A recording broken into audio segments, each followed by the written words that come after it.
இன்றைக்கி நான் உண்டாக்க போகிற ரெசிபியோட பேர் வெண்டைக்காய் மோர் குழம்பு. வெண்டைக்காய் மோர் குழம்புக்கு தேவையான பொருள் வந்து தேங்காய், உப்பு, கருவேப்பிலை, தயிர் எடுத்து வச்சுட்டுருக்கேன், வரமிளகா, வெல்லம், பச்சை மிளகாய், கடுகு, மஞ்சப்பொடி, மிளகு, வெந்தயம்.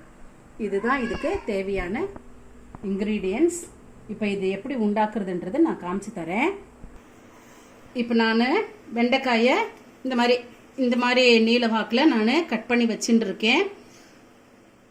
சைட் பை தேங்காய் எண்ணெயும் அதை வறுக்கிறதுக்கு கடாயில் ஹீட் பண்ணி வச்சுட்டு இருக்கேன். அரைக்கிறதுக்கு தேங்காயும் போட்டு விடுறேன், அரைக்க போகிறேன். எல்லாமே இது சீக்கிரமாக முடிஞ்சிடும் இது வேலை. இதில் இப்போ நான் மிக்சி பாத்திரத்தில் தேங்காய் போட்டுட்டேன், பச்சை மிளகாய் போட்டுருக்கேன். நான் குருமிளகு கொஞ்சோண்டு வச்சுக்கிறேன். இப்போ இதை நைஸாக அரைச்சிக்க போகிறேன். இப்போ நான் இதை நல்லா நைஸாக அரைச்சி வச்சுட்டேன். இப்போ அடுத்தது கடாயில் எண்ணெய் காஞ்சின்னு இருக்கு. இந்த இதில் நான் கடுகெல்லாம் போட போகிறேன். இப்போ இந்த கடாயில் தேங்காய் எண்ணெய் விட்டுருக்கேன். தேங்காய் எண்ணெய் வந்து சூடாயாச்சு. கடுகு போடுறேன். நான் இதில் கடுகு போட்டாச்சு. இப்போ வெந்தயம் போடுறேன். 2 வெந்தயம் போட்டாச்சு.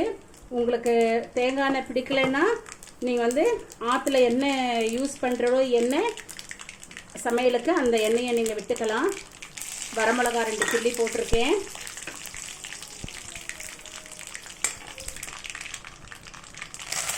கருவேப்பிலையும் போட்டு விட்டேன். இதில் இந்த கட் பண்ணி வச்சுருக்கிற வெண்டைக்காயை இதில் போடுறேன். இது நல்லா வதக்கிக்கணும். இதில் நம்ம எண்ணெயில் நல்லா வதக்கிக்கலாம்.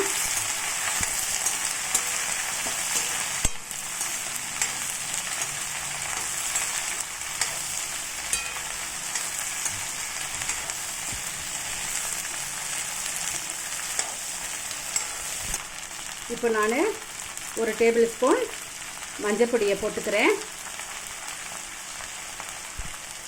உப்பையும் இதில் போட்டுக்கிறேன். அவளுக்கு டேஸ்ட்டுக்கு தகுந்த மாதிரி உப்பை போட்டுக்கோங்க. இந்த வெண்டைக்காய் வந்து நல்லா கருகி வரா மாதிரி வறுக்கணும். அந்த பதத்தில் இருக்கணும். நல்லா கோல்டன் ப்ரௌன் ஆயிட்டு வறுக்கணும்.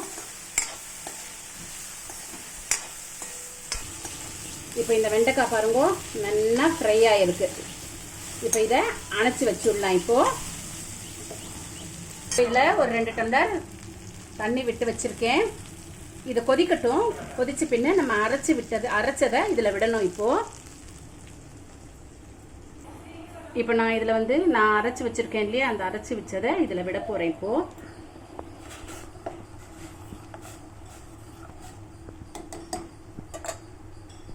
இந்த வெல்லமும் இதில் போட்டுக்கிறேன். வெல்லம் வேணுன்றவா போட்டுக்கோங்க, தேவை இல்லைன்னா நீங்கள் போட்டுக்க வேண்டாம். நான் வந்து கொஞ்சம் வெல்லம் போட்டுப்பேன். இப்போ இதில் கொஞ்சமாக இந்த இதுக்கு தேவையான கொஞ்சோண்டு மஞ்சப்பொடி அதில் போட்டிருக்கோம்.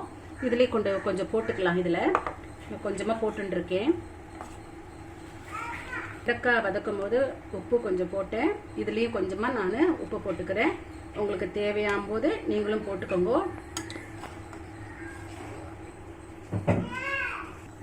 இப்போ இதை நல்லா கலக்கிறது. இதில் வந்து நான் இப்போது மோரை விட போகிறேன். இப்போது தேவையான அளவுக்கு மோர் விட்டுக்கோங்க. நான் அந்த தயிர் இருந்தது இல்லையா, அதை நான் சிலுப்பி வச்சுட்டு இது கொதிக்க விட வேண்டாம். நுரைச்சி வரும்போது நம்ம அந்த வெண்டைக்காய் வறுத்து வச்சதில் நம்ம போடணும். இன்னும் கொஞ்சம் கூட நான் விட்டுக்கிறேன்.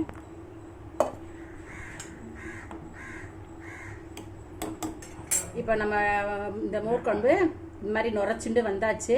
இப்போ இந்த ஸ்டேஜில் நான் வெண்டைக்காயை எடுத்து போட போகிறேன். இப்போது வெண்டைக்காயை போட்டு இலக்கி விட்டாச்சு. வெண்டைக்காயோட மோர் குழம்பு ரெடி ஆகிடுத்து.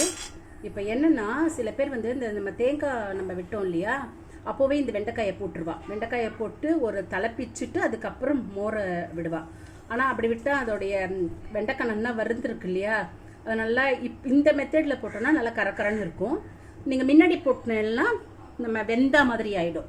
இப்போ வந்து நம்ம வெண்டைக்காயை ஃப்ரை பண்ணியிருக்கோம், அதனால் மோர் குழம்பு வந்து இப்போ சாப்பிடும்போது நல்லா கடிபடும். வெண்டைக்காய் ஒவ்வொன்றும் நல்லா கிறிஸ்பியாக இருக்கும். ஸோ அதனால் நான் எல்லாம் முடிஞ்சிட்டு கடைசியில் நான் போட்டிருக்கேன். நீங்களும் இந்த மெத்தட் ஃபாலோ பண்ணுங்க, பாருங்க. எல்லோரும் சப்ஸ்கிரைப் பண்ணுங்க. அம்மாஸ் கிச்சனுக்கு சப்ஸ்கிரைப் பண்ணுங்க, ஷேர் பண்ணுங்க, லைக் பண்ணுங்க, கமெண்ட்ஸ் கட்டாயமாக கொடுங்க. வெண்டைக்காய் மோர் குழம்பு ரெடி.